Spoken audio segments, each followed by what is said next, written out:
Dragi moji alieni, živijo, pozdravljeni nazaj na moj kanal.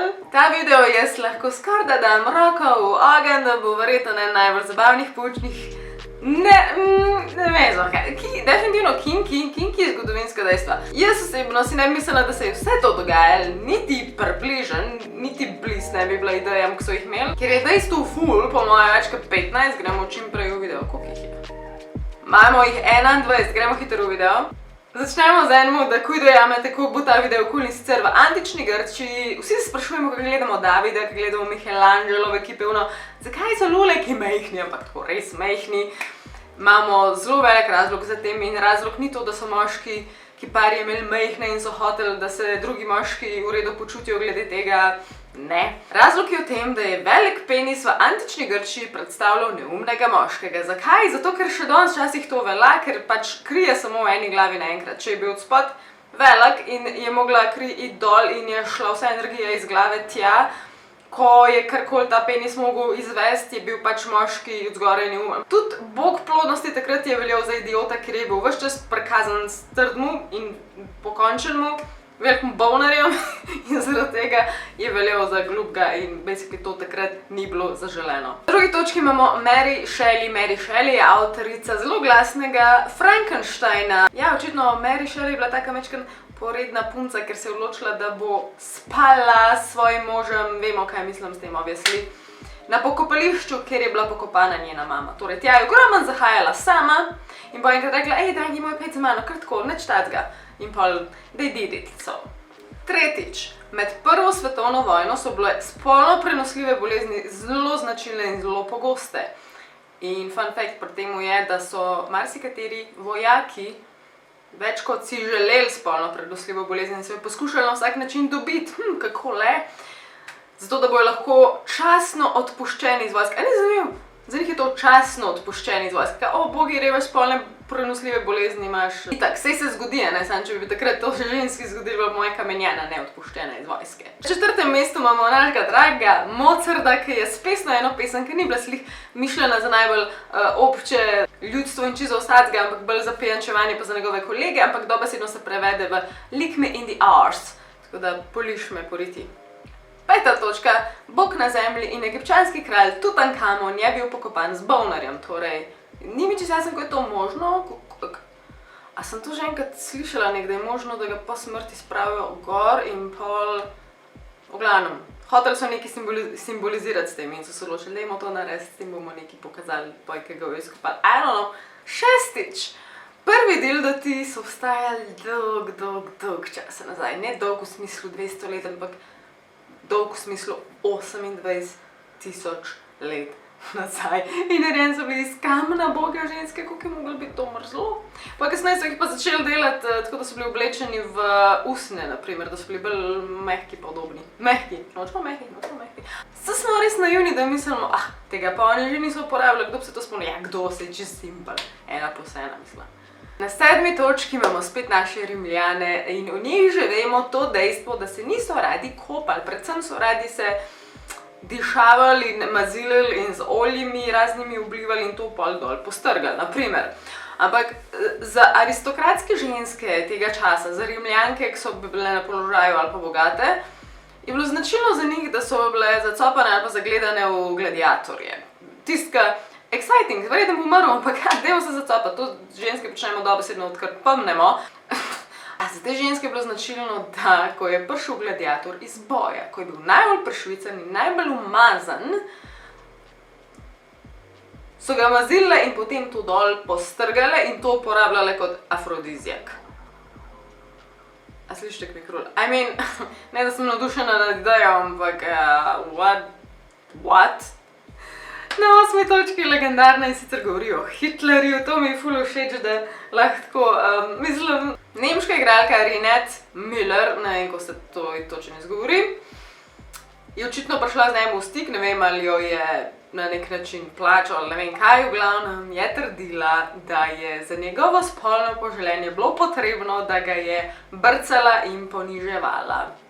Da je to od nje zahteval, ne vem, ali ona to naredila ali ne, ampak to so bile njegove pobožne želje nedolžnega otroka, Ja, Hitler je imel tudi svoje fetiše. Kajser William II. Je baje zadnji nemški cesar in on je imel definicijo Oidipovega kompleksa. To je tisto, ko se mladi fantki navežejo na mami in gre mogoče kdaj v napačno smer.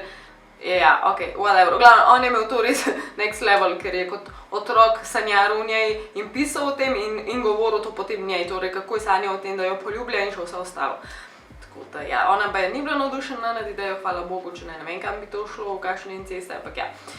10. Ta je lih zdaj tako za dan žena, da nas mečken ven vrže, da se spomnimo, kaj smo dosegli. Namreč v viktorijanskem času je vse, kar so ženske čutile, kar je bilo izven, pridna, ubogljiva, mirna in nezahtevna, je bila histerija. To je bila prav neka bolezen, takrat označena. Histerija se pravi, če je imela krče, če je imela PMS, vse, kar jo je mučalo, če jo je tip razpizdil, če nič ni bilo po njenem, vse to je bila histerija. Kaj narediti? Pa so jih zdravniki zdravili s tem, da so vsaj začasno odpravili te simptome, da so jih masturbirali, da so jim povzročali pač to masažo in posledično orgazme in s tem so bile začasno ozdravljene histerije. Na 11. točki imamo iz 18. stoletja cesarico Catherine the Great, rusko cesarico, ki je imela tudi fetiš, tam je zelo spomnila na našega Hitlerja, ampak večkrat drugače. Ona je, zanimivo, ker je bila na položaju, da je bilo to čisto normalno, ampak ona je najemala profesionalne uslužbence za foot tickling oziroma za žgečkanje podplatov, da jo je to vzburali in spravili v mood, vse ostalo. Amen. To lahko še vedno poklic, ko pravite. Marsikdo bi bil čisto zadovoljen. En čist hiter umestnik, če hočete vse tele lepe stvari, ki gledate na ekranu, vse to je White Shark in kogarkoli zanima, kaj dejansko se uporablja, imate vse spodaj napisan pod videom čisto vsakič. Kdor pa hoče popust, je pa konstanten popust, kot spod spet pod videom linkam, 10%, sam klikneš link in je tam že vse znižam brez kakršnih kol kod. 12. točka, gremo na Kitajsko in sicer okrog leta 1900, 13. stoletje recimo, so se pojavili prvi cockringi. Torej obročki za okrog penisa, ki so izgledali takole, definitivno izgledajo prijetno, so pa namenjeni temu, da dodatno stimulirajo penis pa tudi žensko istočasno, ne vem, nisem probala, ne vem, ali to zdaj obstaja ali ne. So pa narejeni iz, ne vem, obročka pa iz koze oziroma iz kozjih trepalnic, Kdo si to spomnil, res? To meni deluje isto malo produktivno, kot danes kondomi z raznimi vzorci, gor pa dišavami, kao, ampak ne. Na 13. točki imamo petting parties. To se dogaja tam okrog leta 1920, sprav basically prva svetovna vojna in predvsem je bilo to za ženske. Pa predvsem za ženske iz aristokratskih družin, ki so si lahko prvo šle iti mečken izven cone normalnega. In če jim doma kaj je manjkalo in če niso imeli, so šli na petting party. Dobesedno je to, kar se sliši. Greš tja in greš z moškimi oziroma jih tam dobiš, ne vem, točen in se crklaš, se šlataš, se lupčkaš, delaš dobesedno vse, razen ne greš do konca, načeloma seks tukaj ni vključen. Na 14. točki to samo nadaljujemo in gremo v seks klube, ki v bistvu tudi obstajajo, ampak realno jih je po mojem manj, kot jih je bilo takrat, ker to je bilo čisto normalno in so se tam zbirali in prebirali take poredne knjige. To kot danes velja za seks klube, je takrat isto veljalo, da si lahko spal z nekom, če je pač ta oseba privolila, ne kar tako, ni bil to bordel, ampak dejansko prostovoljno. Imeli so pa tudi iniciacijo, to je pa ona stvar, ki tle tako da so mogli vsi novi člani wankati, ne vem, kako bi rekla, mogli so masturbirati noter v eno in isto posodo in potem piti iz kozarca v obliki penisa. Zdaj pa jaz nisem ziher, kva so mogli piti. Pazi 15. točko, srednjeveška Francija. Takrat je bilo normalno, to je meni da so se dejansko tako zavzeli za ženske, mi je fascinantno in sicer moški se je mogel dokazati pred poroko, da ni impotenten, recimo ženska najbrž, da bi bila devica, moški pa, da je lahko providal boner. In je mogel to pred žirijo dokazati, ne vem, sodišče variante, in je mogel tam dokazati večinoma to, da stoji in da nekaj časa stoji in da pač ejakulira in druga stvar, da je včasih mogel celo tudi za žensko nazorno prikazati seks, pač dejansko tam imeti spolni odnos, da so lahko rekli, aha, ok, videl boste imela otroke, vse je v redu. Če mene vprašaš, ni bil dejanski namen unim, da, ja, no, sej. 16. Moja Kleopatra, jaz sem bila lih fajn Kleopatra za vaškrat, tako da očitno sem bila jaz en teden nazaj začetnica vibratorja kot takega, oziroma ne kot takega, veliko drugačnega, kot imamo danes. Kaj neki dildo, neki vibrator vibrira in ona se pa je zadovoljevala s škatlico jeznih čebel. Čebele, ki so pač podivjale tam noter, so pač tresle škatlico in ona je gotovila, da je to super. 17. Egipčani, kaj ga vi serite. Oni so baje imeli veliko spolnih odnosov z živalmi, ampak mogoče ne tako, kot bi marsikdo danes želel, ki se tudi pojavlja, ampak bolj v smislu, ker so bili prepričani, da so to bogovi na zemlji, oziroma so jih pač častila, ne. Mogoče ne lih mačkam, bolj krokodili in pa recimo kače. S kačami sem, sploh ne vem kako, v bistvu ženske, ne vem. 18. točka, nekrofilija, spet smo v Egiptu, oziroma še vedno smo v Egiptu.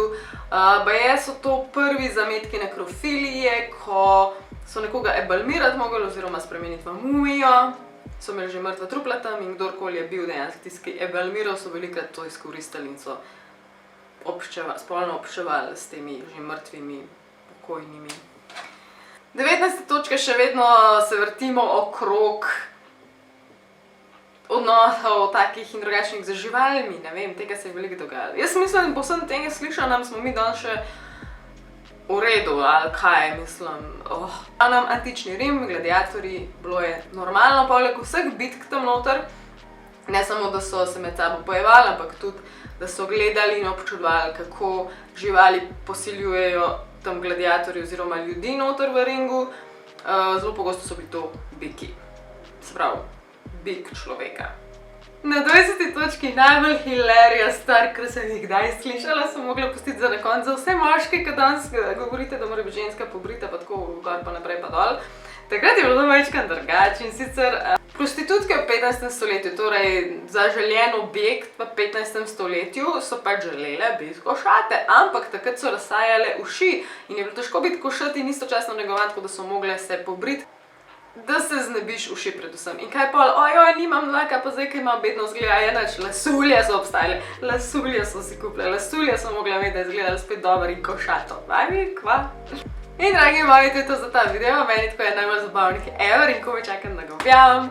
Upam, da mi rata za 8. marc, ker je hilarious. Pa to za danes, dragi moji. Istočasno je danes po moje tudi reveal tatuje na mojemu Instagramu. Instagram bo tlele. Pejte pogledati, če ne bo jutro, ampak najbrž bo danes. Se vidimo naslednjič, radi se imejte. Pridni botelje, mama out. Bye, love you!